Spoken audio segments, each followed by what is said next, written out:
Welcome friends, SSC exam preparation में आपका स्वागत है। हमने इसके पहले पार्ट में 14 क्वेश्चन सॉल्व किए थे, तो जिन लोगों ने वो वीडियोस नहीं देखा वो चैनल के वीडियो लिस्ट में जाकर जरूर देखें। तो चलिए आज के क्वेश्चन से स्टार्ट करते हैं। आज का हमारा सबसे पहला क्वेश्चन है, यानी कि question number 15, a minus B equal to 2। ये हमारा दे रखा है a minus B equal to 2। फिर दे रखा है A cube minus B cube equal to 26। तो हमसे पूछ रहा है a प्लस बी का होल स्क्वायर क्या होगा। तो यहाँ से हमें a प्लस बी का होल स्क्वायर का मतलब हम जानते हैं क्या होता है। तो A square plus B square plus 2ab। तो यहाँ से हमें सबसे पहले a square plus B square इन सब का वैल्यूज मालूम होने चाहिए।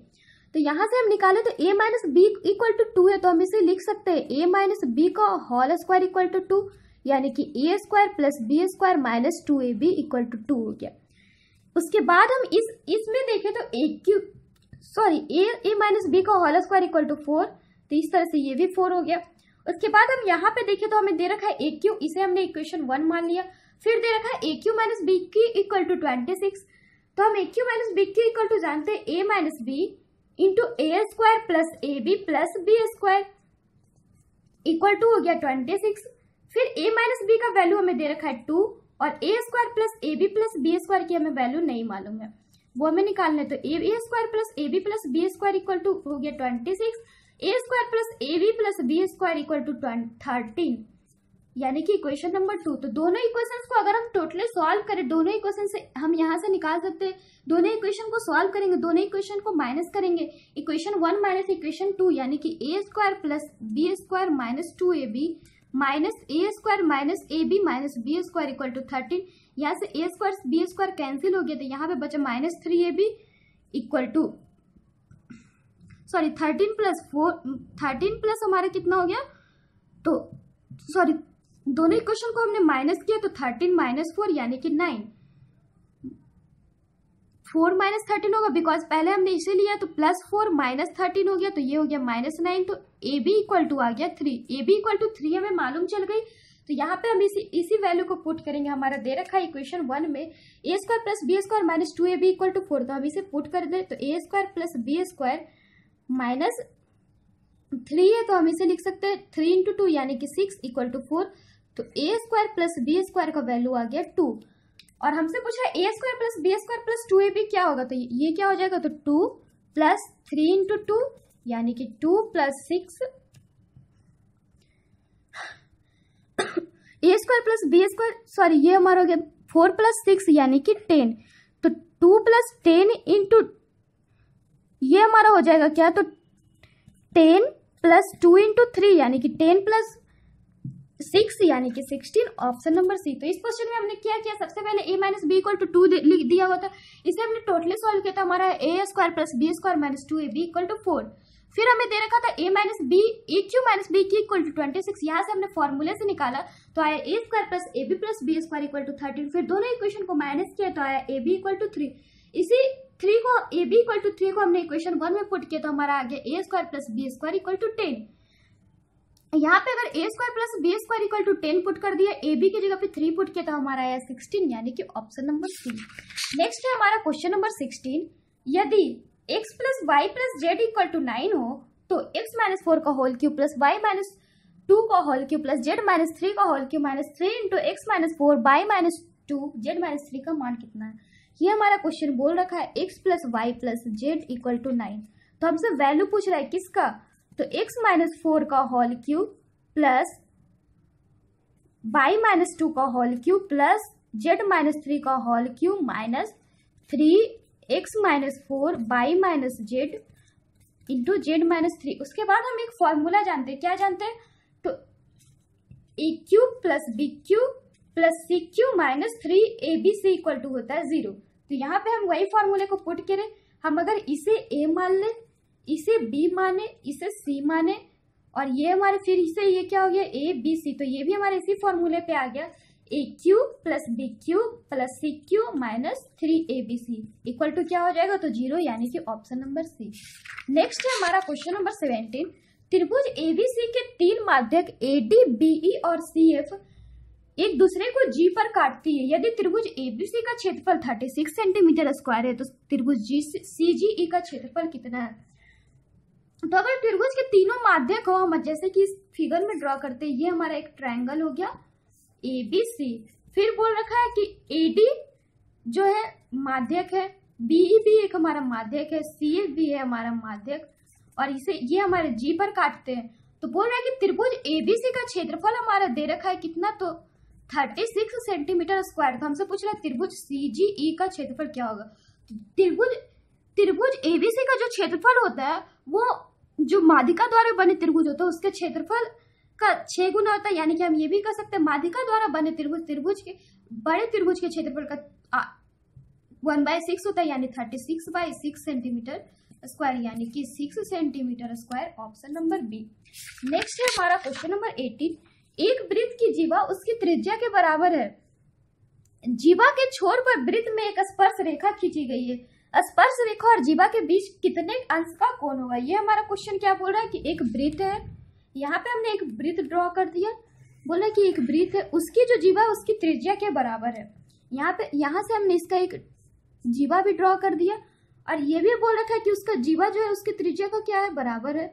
यानी कि अगर ये आर होगा तो ये भी आर, ये भी आर। हमने उसकी जीवा का नाम रखा A एंड B। उसके बाद बोल रहा है कि जीवा के छोर पर एक वृत्त में एक स्पर्श रेखा खींची गई है। यहाँ से हमने इसका एक स्पर्श रेखा ड्रॉ कर दिया, यहाँ से एक स्पर्श रेखा ड्रॉ हो गया। तो हमसे पूछ रहा है स्पर्श रेखा और जीवा के बीच कितने अंश का कोण होगा। तो सबसे पहले ये हमारा O है, इसे हमने C मान लिया, इसे D मान लिया।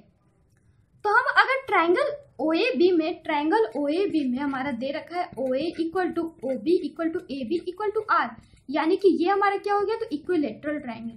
और हम जानते हैं कि इक्विलेटरल ट्रायंगल का सारे कोण का मान 60 डिग्री होता है, यानी कि एंगल OB A बराबर भी क्या हो जाएगा, तो 60 डिग्री। तो अगर हम एंगल OBA बराबर 60 डिग्री हमारा आ गया, और हम जानते हैं कि त्रिज्या जो है स्पर्श रेखा पे 90 डिग्री का कोण बनाती है, यानी कि ये टोटली ये 90 डिग्री का अगर कोण बनाती है, त्रिज्या स्पर्श रेखा पे 90 डिग्री का कोण बनाएगी। और हम जानते हैं कि ये जो हमारे टोटली कोण होते हैं, त्रिज्या अगर स्पर्श रेखा पे 90 डिग्री का कोण बनाती है, तो ये जो हमारा टोटली एक रेखा पे कितने डिग्री का कोण होता है, तो 160 का। तो हमारा जीवा इस पे कितने का कोण बनाएगी, तो ये हमारा टोटल आ गया 90, ये आ गया 60, तो जीवा इस पे कितने का कोण बनाएगी, तो एक रेखा पे टोटल 180 डिग्री का कोण बनता है। तो 180 माइनस 90 प्लस 60, यानी कि 30 degree, option number A. Next है हमारा क्वेश्चन नंबर 19। यदि pi sine theta equal to 1, pi cos theta equal to 1 हो तो √3 tan 2/3 थीटा प्लस 1 का मान क्या होगा। ये हमारा क्वेश्चन बोल रखा है pi sine theta equal to 1, pi cos theta equal to 1, तो हमसे पूछेगा √3 tan 2/3 थीटा प्लस 1 का मान क्या होगा। तो हम यहाँ से देख सकते हैं पाई इक्वल टू हमारा हो गया 1/sin थीटा, एंड इस इक्वेशन में देखें तो पाई इक्वल टू आ गया 1/cos थीटा, यानी कि 1/sin थीटा इक्वल हो गया किसके, तो 1/cos थीटा को। तो हम दूसरे इसे कर सकते हैं by cross multiplication, cos theta equal to sin theta.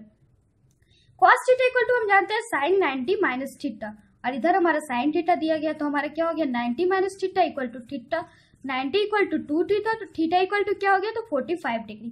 अब हम इसी वैल्यू को क्वेश्चन में पुट कर देंगे, तो √3 tan 2/3 इंटू 45 प्लस 1, तो ये हमारा हो गया 2, ये हमारे यहाँ पे एक है, तो ये हमारा हो गया √3 tan 30 प्लस 1, तो √3 इंटू 1/√3 प्लस 1, यानी कि इसे हम कर सकते हैं 1 + 1 यानी कि 2, ऑप्शन नंबर सी।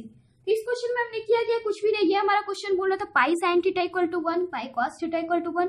इस तरह से हमारा आ गया cos theta equal to sine theta, और हम जानते हैं cos theta equal to sine 90 minus theta, यहाँ से हमारा आ गया थीटा इक्वल टू 45। इसी वैल्यू को हमने यहाँ पे पुट कर दिया, तो हमारा आंसर आ गया 2, यानी कि ऑप्शन नंबर सी। नेक्स्ट है हमारा क्वेश्चन नंबर 20। 10% प्रति वर्ष पर 3 वर्ष के लिए किसी राशि पर साधारण ब्याज और चक्रवृद्धि ब्याज जिसे प्रति वर्ष संयोजित किया जाता है के बीच अंतर 93 रुपीज का है, तो राशि कितनी है। इसका निकालने का एक तो आपका हो गया फॉर्मूला मेथड, एक आपका हो गया जो कि आपको हमेशा याद रखे। तो हमने आपको जैसा चक्रवृद्धि ब्याज के हमारे पार्ट देखे, उसमें हमने सब में अधिकतर क्वेश्चन में हमने आपको बताया कि रेट अगर 10% दे रखे तो हम इसे फ्रैक्शन में चेंज करते हैं, यानी ये हो गया 1/10, और 3 वर्ष के लिए सेम रेट बोल रहा है, यानी 1/10, 1/10, 1/10, और इन तीनों का जो मल्टीप्लीकेशन होता है, जो डिनोमिनेटर का मल्टीप्लीकेशन, उसे हम बोलते हैं प्रिंसिपल। यानी कि प्रिंसिपल हमारा कितना आ गया, तो 1000। तो प्रिंसिपल सेम राशि के लिए यानी कि साधारण ब्याज के लिए भी 1000 और चक्रवृद्धि ब्याज के लिए भी 1000। और ये जो फॉर्मूला हमारा होता है चक्रवृद्धि ब्याज के लिए होता है, यानी कि यहाँ से हमारा चक्रवृद्धि ब्याज के लिए अमाउंट कितना आ जाएगा, अमाउंट फॉर CI कितना आ जाएगा चक्रवृद्धि ब्याज के लिए, तो हो गया न्यूमिनेटर प्लस डिनोमिनेटर के जोड़ को मल्टीप्लाई कर देते हैं, यानी कि 11 मल्टीप्लाई बाय 11 मल्टीप्लाई बाय 11 1331। यहाँ से हम इसका CI निकाल सकते हैं। CI बराबर होता है अमाउंट माइनस प्रिंसिपल, यानी 1331 माइनस 1000 यानी कि 331।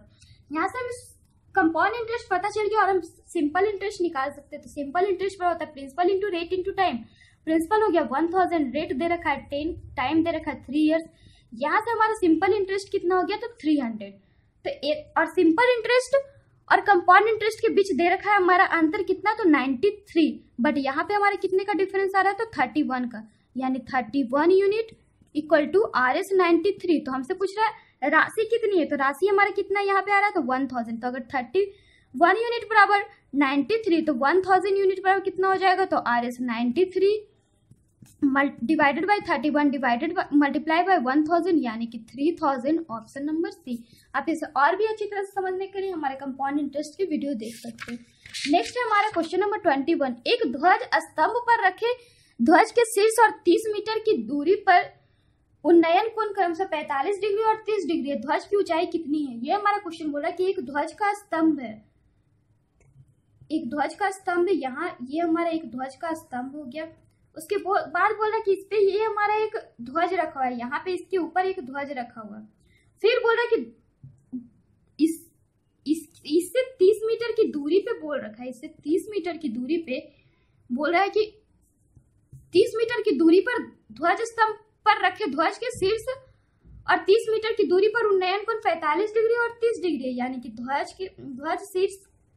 ध्वज स्तंभ के शीर्ष और ध्वज के शीर्ष का उन्नयन कोण दे रखा है हमें 30 डिग्री और 45 डिग्री। तो हमसे पूछ रहा है ध्वज की ऊंचाई कितनी होगी। हमने यहाँ पे इसे नेमिंग कर दिया A, B, ये हमारा हो गया C, ये हमारा हो गया D। तो अगर ट्रायंगल ADC में हम देखें तो ट्रायंगल ADC में tan 30 इक्वल टू क्या हो जाएगा, तो tan theta equal to base by height perpendicular by base यानी कि AD बाई AC। और tan 30 का वैल्यू में मालूम है 1/√3 equal to AD by AC, यानी कि और AD को हमने मान लिया H और ध्वज स्तंभ को मान लिया H, ध्वज को माना X। तो टोटल हमारा कितना हो गया, तो H plus X equal to H by हो गया AC का वैल्यू में मालूम है 30, यहाँ से हमारा H इक्वल टू आ गया 30√3। तो हमसे पूछ रहा है ध्वज की ऊंचाई कितनी है, तो हमें यानी कि X की वैल्यू पूछ रहा है। तो नेक्स्ट हम देखेंगे, ये तो हमारा हो गया ट्रायंगल ADC में। नेक्स्ट हम देखेंगे ट्रायंगल ABC में tan 45 इक्वल टू हो गया हमारा AB divided by AC। tan 45 equal to 1, AB का वैल्यू है H plus X divided by AC यानी कि 30। इसके बाद यानी कि आगे H plus X equal to 30। तो H का वैल्यू हमने 30√3 पुट किया प्लस X इक्वल टू 30। यहाँ से हम अगर X का वैल्यू निकाले तो हमारा X इक्वल टू आ जाएगा कितना, तो 12.68 यानी कि ऑप्शन नंबर डी। नेक्स्ट है हमारा क्वेश्चन नंबर 22 से लेकर 25 के लिए हमारे डायरेक्शंस दिए गए हैं।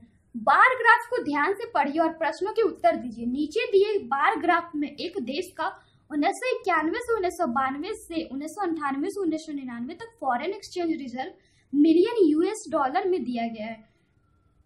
ये हमारा क्वेश्चन बोल रहा है कि नीचे एक बार ग्राफ दे रखा है, आप देख रहे हैं नीचे एक हमारा एक बार ग्राफ है, बोलो उसे ध्यान से पढ़िए और नीचे हमारे 4 क्वेश्चन है उसे सॉल्व करिए।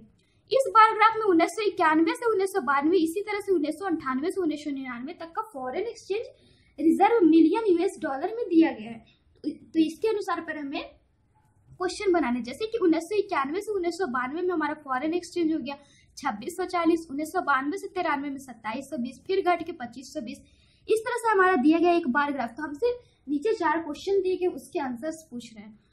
तो हमसे क्वेश्चन, सबसे फर्स्ट क्वेश्चन पूछ रहा है क्वेश्चन नंबर 22, ऐसे वर्षों की संख्या जिसमें फॉरेन एक्सचेंज रिजर्व औसत रिजर्व से ऊपर रहा और ऐसे वर्षों की संख्या जिसमें औसत वर्ष से नीचे रहा का अनुपात क्या होगा। ये हमारा क्वेश्चन बोल रहा है कि नीचे हमारा दिया गया क्वेश्चन जो दिया गया उसमें हमें ऐसे वर्ष की संख्या ढूंढने हैं, ऐसे वर्ष की संख्या जिसमें फॉरेन एक्सचेंज रिजर्व औसत रिजर्व से ऊपर रहा हो, जिस ऐसे हमारे साल की वर्ष की संख्या खोजने जिसमें कि औसत रिजर्व से ज्यादा फॉरेन एक्सचेंज रहा हो, रेशियो औसत रिजर्व से नीचे रहा हो फॉरेन एक्सचेंज। तो यहाँ पे हमारे 1 2 3 4 5 6 7 8 वर्ष दिए गए हैं। उस 8 वर्ष में अगर हमारे औसत की बात करें तो सबसे फर्स्ट वर्ष में आपका, आप इस ग्राफ में देख सकते हो, सबसे फर्स्ट वर्ष में आपका 2640, फिर 3720, फिर 2520। इस तरह से अगर हम इसका एवरेज निकालें तो हमारा एवरेज आ जाएगा 3480। एवरेज आ गया 3480। तो हमसे पूछ रहा है कि ऐसे कितने दिन से जिसमें फॉरेन एक्सचेंज रिजर्व औसत रिजर्व से ऊपर है और ऐसे वर्ष की संख्या जिसमें औसत रिजर्व से नीचे हो। तो एवरेज हमने आपको बताया कितना, तो 3480। तो कितने वर्ष में इससे ज्यादा है, तो आप देख सकते हैं 3480 से ज्यादा आपका एक यहाँ पे 1, फिर 3480 से ज्यादा 2, फिर 3, यानी कि 3 हो गया। रेशियो 34 से कम कितना हो गया, तो 5, यानी कि 3:5। Option number C. इसी तरह से हमारा नेक्स्ट क्वेश्चन कर रहा है, वर्ष 1996 से 97 में फॉरेन एक्सचेंज रिजर्व औसत फॉरेन एक्सचेंज रिजर्व का लगभग कितना प्रतिशत रहा। तो वर्ष 1996 में फॉरेन एक्सचेंज रिजर्व औसत फॉरेन एक्सचेंज रिजर्व का कितना परसेंट रहा, तो औसत है हमारा 3480। और वर्ष 1996 से 1997 में 4320। तो 4320 और 3480 का हम परसेंटेज निकाले तो हमारा आएगा 124%, यानी कि ऑप्शन नंबर डी। नेक्स्ट है हमारा क्वेश्चन नंबर 24। वर्ष 1997 से 98 में वर्ष 1993 से 94 की अपेक्षा फॉरेन एक्सचेंज में कितने परसेंट अधिक बढ़ोतरी हुई। तो इस क्वेश्चन में हम देखें तो वर्ष 1997 से 98 की बात कर रहे हैं, यानी 50-40। फिर बात कर रहा है 1993 से 1994 की, यानी 2520। तो कितने की बढ़ोतरी हुई, तो 50-40 माइनस 2520, 50-40 माइनस 2520 तो कितना आ गया, तो आप देख सकते हो 2520 आ गया। तो कितने की वृद्धि हो गई, तो देख रहे हैं कि आपका ये कितने की वृद्धि हो जाएगी, तो आपका होगी 100% की वृद्धि, यानी कि ऑप्शन नंबर ए। नेक्स्ट है हमारा क्वेश्चन नंबर 25। वर्ष 1991 से 92, वर्ष 1992 से 93, वर्ष 1993 से 94 के फॉरेन एक्सचेंज रिजर्व के योग और वर्ष 1995 से 96, 1997 से 96 से 97, 1997 से 98 के फॉरेन एक्सचेंज रिजर्व के योग का अनुपात क्या होगा। तो अगर आप 1991 से 92 जो कि आपका 2640 है, फिर 3720 है, फिर 2520 है, आपका इतने साल का बोल रहा है। वर्ष 1991 से 92, 1992 से 93, 1993 से 94, तीनों का योग निकाले तो